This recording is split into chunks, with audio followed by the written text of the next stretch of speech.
امام حسین رضی اللہ تبارک و تعالیٰ عنہ نے اس کی مخالفت فرمائی اور مخالفت فرما کر ایک مکمل نظریہ پیش کیا. علی اکبر جیسا جوان خاک و خون میں تڑپتا ہوا دیکھا جائے گا. علی اصغر جیسا شہزادہ کربلا کی زمین پر دفن ہوتا ہوا دیکھا جائے گا. سکینہ کے چہرے پر تماچے لگتے ہیں، حسین اس کو برداشت کر لیں گے.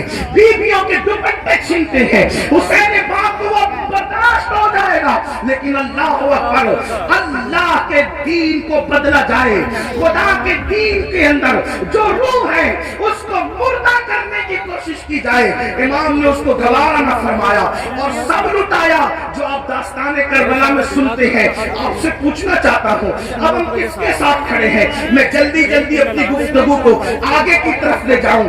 یزید کے یہاں زنا کوئی عیب نہیں تھا اور امام حسین کے یہاں زنا کا نام سن کر بھی بدن کے رونگٹے کھڑے ہوتے ہیں کہ کیا لوگ ایسا گناہ بھی کر سکتے ہیں جسے زنا کہتے ہیں. آپ سے پوچھنا چاہتا ہوں اگر آج کوئی زنا کے اڈے کی طرف جا رہا ہے اور اس کے باتیں پر بل بھی نہیں ہے اور وہ بے حیائی اور بدی میں ڈوبا ہے تو آپ سے پوچھنا چاہتا ہوں وہ نظریاتی طور پر کس کے ساتھ کھڑا ہے؟ امام حسین کے ساتھ کھڑا ہے یا پھر یزید کے ساتھ کھڑا ہے؟ بڑی معذرت کے ساتھ اگر برا لگے تو معاف کرنا، کڑے پہننے کا نام حسینیت نہیں ہے، ڈورے ہاتھوں میں باندھنے کا نام حسینیت نہیں ہے، رنگ برنگی کپڑوں پہننے کا نام حسینیت نہیں ہے، 10 دن کے محرمی بننے کا نام حسینیت نہیں ہے. حسینیت کیا ہے؟ حسینیت یہ ہے اگر دین کے تحفظ کے لیے گھر لٹانا پڑے تو گھر لٹا دو، اولاد لٹانا پڑے تو اولاد لٹا دو، حتیٰ کہ جان بھی قربان کرنا پڑے تو جان بھی قربان کر کے بتا دو. جان اہم نہیں ہے، اللہ کا دین ہے. اللہ اللہ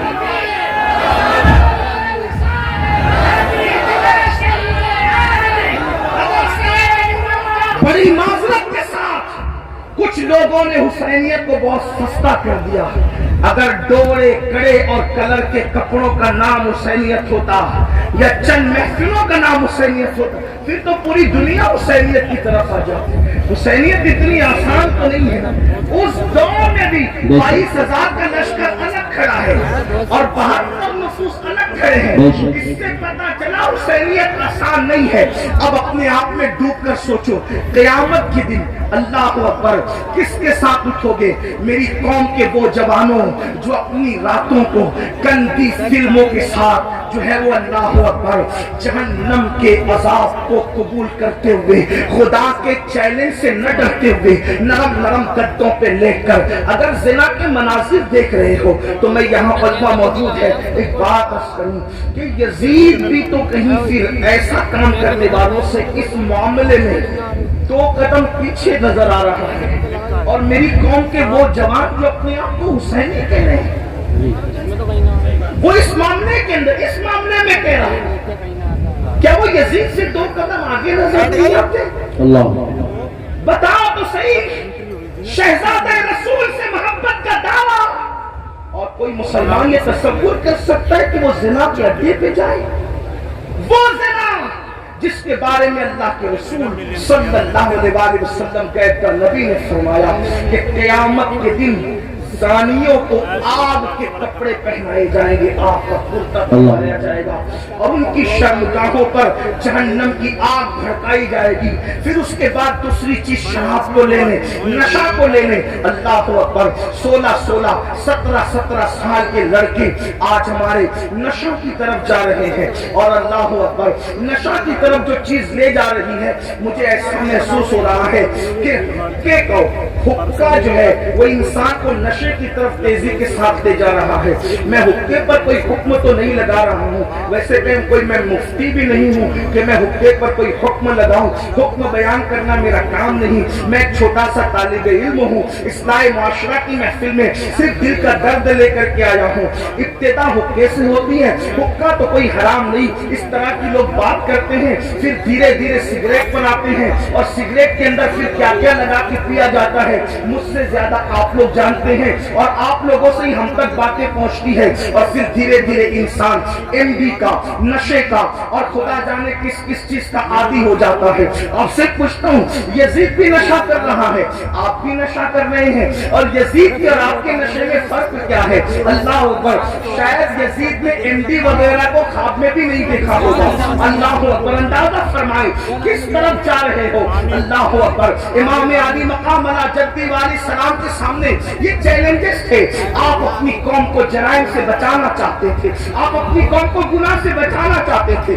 جانتے ہیں اللہ کے رسول صلی اللہ علیہ وسلم نے بستیوں کے اجڑنے اور گھروں کے اجڑنے کے لیے جو بات بیان فرمائی ہے اس کو دل کے کانوں سے سنے۔ اللہ کے غیب کا نبی صلی اللہ علیہ وسلم ارشاد فرماتے ہیں، راتوں کو کچھ لوگوں کے مکانات خود بخود زمین میں دھس جائیں گے، زمین کے اندر جو ہے زمین بوس ہو جائیں گے۔ آپ کبھی سنتے ہیں نا کہ فلاں بلڈنگ گر گئی، فلاں بلڈنگ زمین میں دفن ہو گئی۔ میں یہ نہیں کہتا کہ سب اسی وجہ سے ہوتی ہے، لیکن اللہ کے حبیب غیب کا نبی صلی اللہ علیہ وسلم گھروں کے اجڑنے کے، گھروں کے زمین بوس ہونے کے اسباب کیا بیان کرتے ہیں۔ لوگ کہتے ہیں ہمارے گھروں پر یہ چل رہا ہے، وہ چل رہا ہے۔ میں نے کہا جو چلا رہے ہیں ان کے بھی ساتھ نہیں ہے، لیکن اپنا کرتوت بھی تو دیکھو۔ قرآن کہتا ہے وَمَا أَصَابَكُم مِّن مُّصِيبَةٍ فَبِمَا كَسَبَتْ أَيْدِيكُمْ، کہ تم پر جو بھی مصیبت آتی ہے وہ تمہارے کیے دھرا ہے، وہ تمہارے برے اعمال کا نتیجہ ہے۔ اللہ اکبر، کیا ہوا؟ آقا ارشاد فرماتے ہیں صلی اللہ علیہ وسلم کہ کچھ لوگوں کے مکان راتوں رات زمین پہ گر جاتے ہیں، زمینوں میں دھس جاتے ہیں۔ صحابہ نے پوچھا یا رسول اللہ اس کی وجہ کیا ہے؟ آقا فرماتے دو گناہ جب گھروں کے اندر کیے جاتے ہیں، دو گناہ جب عمارتوں کے اندر کیے جاتے ہیں تو گھروں کو زمین میں دھسا دیا جاتا ہے، گھروں کو زمین بوس کر دیا جاتا ہے۔ پوچھا یا رسول اللہ وہ کیا ہے؟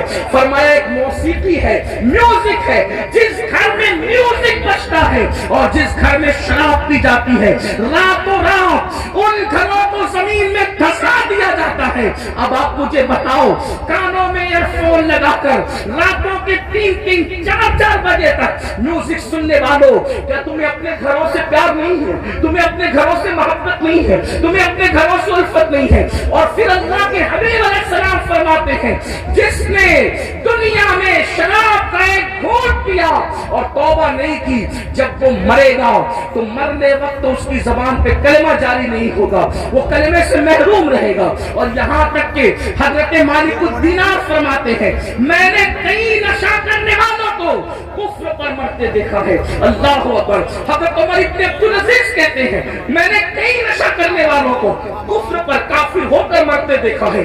اللہ کے بندو ذرا غور تو کرو۔ پھر تیسری چیز لیتے ہیں نماز کے حوالے سے۔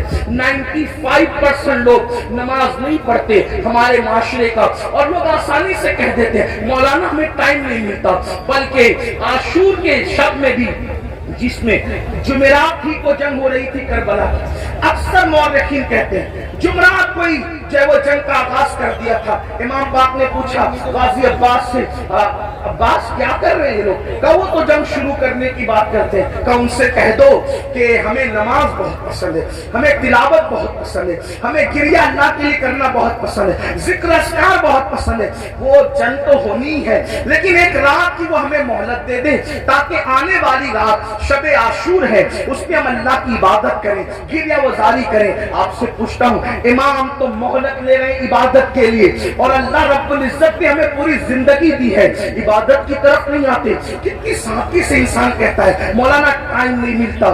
مجھے بتاؤ ہم سے بڑھ کر کے مکر کون کر رہا ہے؟ ہم کہتے ہیں ٹائم نہیں ملتا۔ اگر تلاوت کے لیے ٹائم نہیں ہے تو گھنٹوں گھنٹوں واٹس ایپ پر وقت کے لیے کیسے ٹائم ملتا ہے؟ اگر اللہ کی عبادت کے لیے ٹائم نہیں ہے تو فیس بک پر یوٹیوب پر گھنٹوں گزارنے کے لیے ٹائم کیسے ملتا ہے؟ دوستوں کے ساتھ گپ شپ کرنے کے لیے ٹائم کیسے ملتا ہے؟ یاد رکھیے اللہ کے بندو، کب تک عیاشیاں کرتے رہو گے؟ کب تک جرائم کرتے رہو گے؟ کب تک خدا کے غضب کو چیلنج کرتے رہو گے؟ کب تک اللہ کے عذاب کو دعوت دیتے رہو گے؟ کب تک خدا کے عذاب سے غفلت برتتے رہو گے؟ یاد رکھنا اللہ نے کسی کو بہت